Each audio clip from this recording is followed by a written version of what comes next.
आय से अधिक संपत्ति और मनी लॉन्ड्रिंग मामले में गिरफ्तार आईएएस अधिकारी पूजा सिंघल के कई ठिकानों पर ईडी की छापेमारी एक बार फिर से शुरू हो गई है।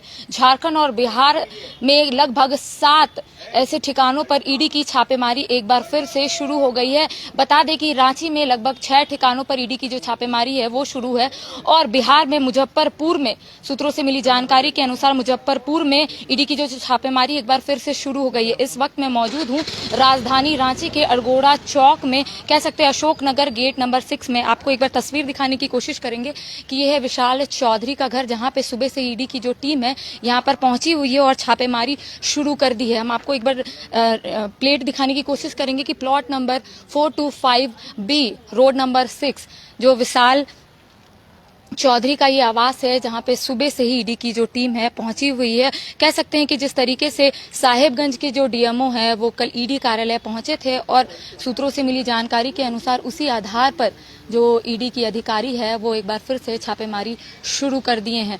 लगभग 7 जो टीम है वो यहाँ पर पहुंची है और सुबह से ही राजधानी रांची के लगभग 2 से 3 ठिकानों पर एक साथ ईडी की जो छापेमारी है वो शुरू कर दी है। क्योंकि जिस तरीके से पूजा सिंघल का जो मामला है एक बार फिर से गर्माता हुआ, हालांकि जिस तरीके से पूजा सिंघल से लगातार जो सवाल है वो यहाँ पर पूछे जा रहे थे और कह सकते हैं कि मनरेगा घोटाला से शुरू हुआ जांच का दायरा अब सीधा खनन विभाग तक पहुंच गया था और लगातार जो राज्य के 3 जिलों के खनन पदाधिकारी है उन्हें समन भेजकर तलब किया गया था कि वो ईडी कार्यालय आए। लेकिन जिस तरीके से बात अगर दुमका और पाकुड़ की बात करें तो जो डीएमओ पहुंचे थे वो कई ऐसे महत्वपूर्ण बातें भी बताए हैं ईडी को और ईडी के हाथ भी कई महत्वपूर्ण दस्तावेज भी हाथ लगी है। वही जिस तरीके से साहेबगंज के जो डीएमओ है उनको 2 बार समन भेजकर तलब किया गया था कि वो ईडी कार्यालय आए, क्योंकि जिस तरीके से साहेबगंज के जो डीएमओ है लगातार कह रहे थे कि उनकी बेटी की शादी है इसलिए वो ईडी कार्यालय नहीं पहुंच सकते हैं, उन्हें और भी कुछ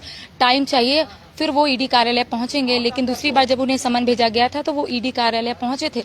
कह सकते हैं कि जो साहेबगंज के जो डीएमओ है ईडी कार्यालय पहुंचे थे और उनसे भी लंबे घंटे तक बातचीत हुई है और उसी आधार पर सूत्रों से मिली जानकारी के अनुसार जो साहेबगंज के जो डीएमओ हैं उन्होंने कई नाम ईडी को बताया है और उसमें कह सकते हैं विशाल चौधरी का भी नाम है। आपको बता दें कि विशाल चौधरी ब्यूरोक्रेसी में उनका बहुत अच्छा कह सकते हैं संबंध है। साथ ही साथ जो विशाल चौधरी है वो फ्रंट लाइन ग्लोबल सर्विसेज के मालिक भी है। इस वक्त आप देख सकते हैं जो नज़ारा हम आपको दिखाने की कोशिश कर रहे हैं, सुबह से ही ईडी के जो अधिकारी है वो इस वक्त विशाल चौधरी के घर मौजूद है।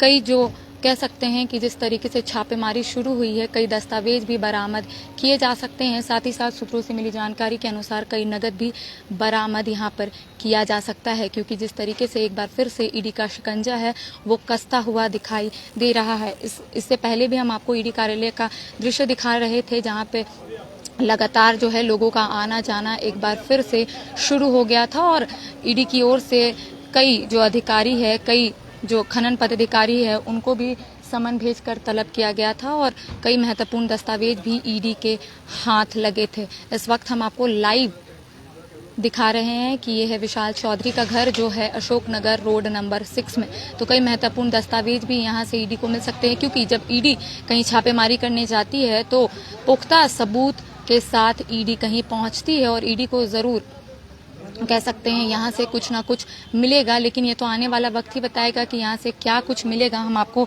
तस्वीरें इसलिए दिखाने की कोशिश कर रहे हैं कि इसी घर के अंदर ईडी के जो अधिकारी है वो इस वक्त मौजूद है। हर चीज़ को खंगालने की कोशिश यहाँ पर की जा रही है। कह सकते हैं, आप देख सकते हैं कि जो टेबल और सोफ़ा है वो बाहर रख दिया गया है, यानी कि अंदर जो कार्रवाई है, जो छापेमारी है वो एक बार फिर से शुरू हो गई है।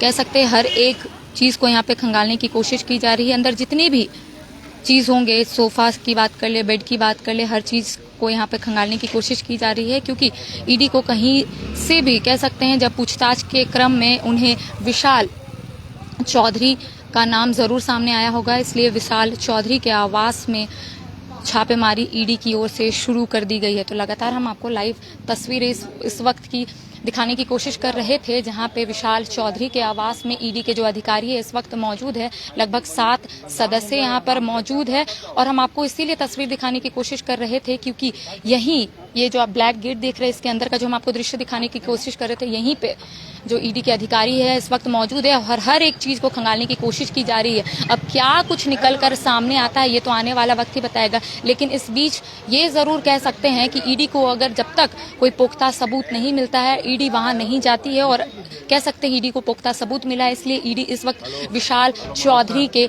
आवास में पहुंची है और हर एक चीज को खंगालने की यहाँ पर कोशिश की जा रही है। अब आने वाला वक्त ही बताएगा कि क्या कुछ निकलकर सामने आता है। फिलहाल के लिए मेरे साथ इतना ही। कैमरा पर्सन विकास के साथ करिश्मा सिन्हा, बाइस्कोप, रांची।